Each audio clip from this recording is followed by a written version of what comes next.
Like I said before, a buddy of mine showed me his pair. Whoa, no. I bought 6 plates brand new for less than $1 a pound. But are they worth it? Bet's lucking, find out. So we're gonna start with the unboxing. And full disclosure, I did open this first one because it was coming apart when it came in. So I did take the plates out of this one. And you can see that all of them kind of come apart a little bit just because of the way they're handled during delivery. But I think that 90 pounds per box, this is actually a pretty good condition for it to come in. I would say these straps were paramount to keeping the plates where they are rather than coming out of the box. Whenever I worked for FedEx, they told us that we can move heavy boxes however possible, even if that meant rolling it. So I'm actually surprised these came in so well. I made a little note after ordering that I would help the delivery driver moving it into my garage. But whenever the delivery man actually came, he straight up just picked up the 90 pounds off his truck and then brought him over to the garage. And he was a little Latino man too, so I was actually surprised that he could even pick it up. Anyway, now to the unboxing.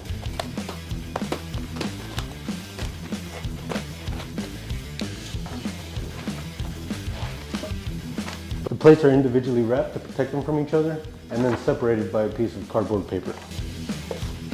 Now I would say these are pretty nice. Standard barbell.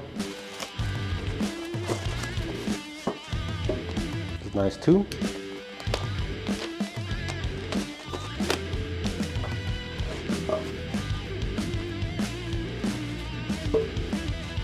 These are actually nicer than the ones that I unpackaged first because they do have some sort of resin on the inside, but the ones that I got first had resin on the outside too, which I'll show you right now, I guess. These are the ones that I opened first. You can kind of see the shiny resin right here.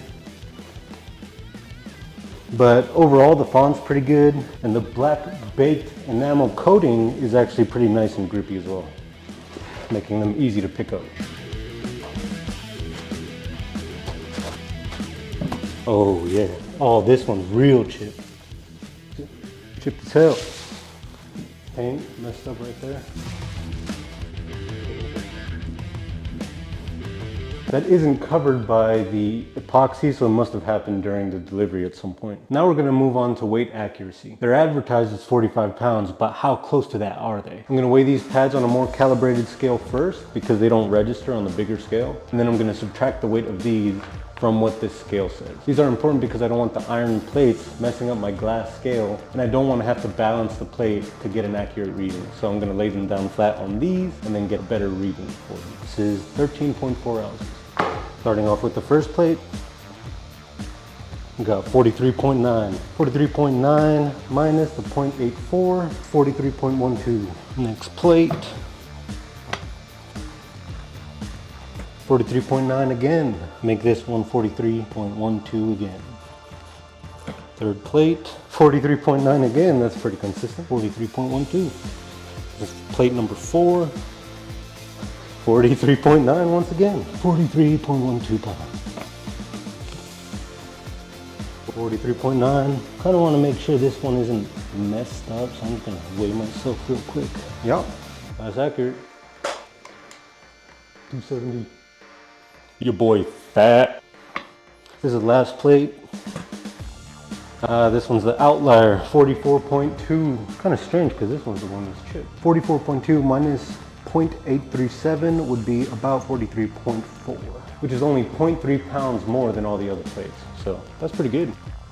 So 5 of these plates were 43.12 pounds, and the last one was 43.4, making the average 43.16 pounds, which isn't too far off of the 45 pounds stated, making the tolerance plus or minus 5%. Moving on to the thickness of these plates, Amazon advertises 1.46 inches. I measured all of them to be 1.4. So based on the thickness, how many could you fit on a bar? Well, your average bar sleeve is around 16.5 inches. Mine looks to be about 16.25. Granted, I only bought 6 plates, so I'm probably gonna be able to put them all on and then have a lot of room left over. We'll see. I do have weight on the other side of the barbell. Do not just put all your plates on one side by itself. I'm sure we've all seen those accidents. And last one. That's 6 plates on one side with tons of room to spare. So I have about 8 inches of bar left, minus my collar, which is 2 inches. Leaves me 6 inches to put more plates. And based on that, I could put another 4 of these plates on here with a 1/4 inch to spare. And I don't know who among you are using more than 6 plates per side, but I mean, this is definitely more than I'll ever need. So moving on to the coating, this is black baked enamel. And enamel can be pretty durable and resistant to wear, staining, and water, so it's a pretty decent measure against rust. The execution, however, leaves a bit to be desired since they painted it over with little regard to what was on the metal, so it leaves random bumps all throughout these plates. Not that I really care, but if that's something you care about, then you might have to sand them down and repaint. Moving on to the penultimate category, the look. And after a buddy showed me his, I kind of wanted them for myself because I thought they looked pretty cool. And as you can probably tell, this differs a lot from what they advertised on Amazon. I thought maybe he got kind of a plate roulette where he got a good look even though they advertised something kind of ishier. Looking at it, the pounds is different. I didn't really like that fat L or the fatter B that they advertised. I like that the barbell is in the same font as a standard. They advertised the barbell as a bolder font, which I didn't really like. And the X that goes across the face of the plate, what is that called? The spine, maybe? If you know what it's called, let me know in the comments. It's pictured as rectangular, cut straight off the top, but looking at it, it's more rounded. And I would say these actually look more like Rep's old school plates, or a brand that I haven't heard of, but maybe you have, Magma's iron weight plates, or Target's brand, Philosophy Gym. Even Vulcan's machined cast iron Olympic weight plates, but just with a different paint. As dope as these may look, I do kind of want to talk about the imperfections of the plates. This first one, for example, has the enamel chipped here. The paint is off on the 4 over here. The D is very far off with the paint. Moving on to the second plate, the only thing I can really notice is the paint is kind of messed up on the R and a little bit messed up on the A.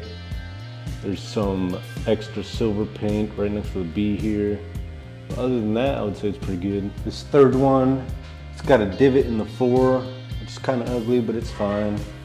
It's got some resin here, and some of these letters aren't painted all the way through, but I mean, I can't really complain for less than $1 a pound. Moving right along to number 4, this K, the paint is a little off. They got a lot of silver paint over here, and there's a huge chip right here, which probably happened during delivery, but even still. Moving on to number 5, the paint here is kind of thin, but besides that, this one's probably the best one yet. Little thin here, little thin here, and then on the B. But silver paint pen, all good. As for the last one here, it's really just thin paint here, too much paint down here. On the L over here, there's a little too much paint. And then enamel over whatever dust they did. I'd say overall the look is pretty good, and the bang for your buck is exquisite. Seems like all brands share the same manufacturer, but if they're all the same quality, why not go for the cheapest plates? Which leads me into the final category, the price. Like I said earlier, a buddy of mine bought a pair of these and showed them to me. Told me they were only $81, making them about 90 cents per pound, which is insane right now. After he showed me these, I bought 3 pairs for myself so that I could put them on my leg press. $81 is the lowest these have gone in ever, but the sale only lasted for 5 days. Sorry I couldn't get this video out in time for you to partake in that sale. It did go up to $90 and now it's back up to $98 per pair. Still much cheaper than all those other brands previously mentioned, which were $130 plus, and still a little below Signature Fitness's own average, which is $115. I would say it's definitely something to keep your eye on if you want 45s for cheap, but would I trust them to slam them every which way? Probably not. Which is why they're for my leg press and lat pull down and not for my rack. But that's about it. I better see you in the next one.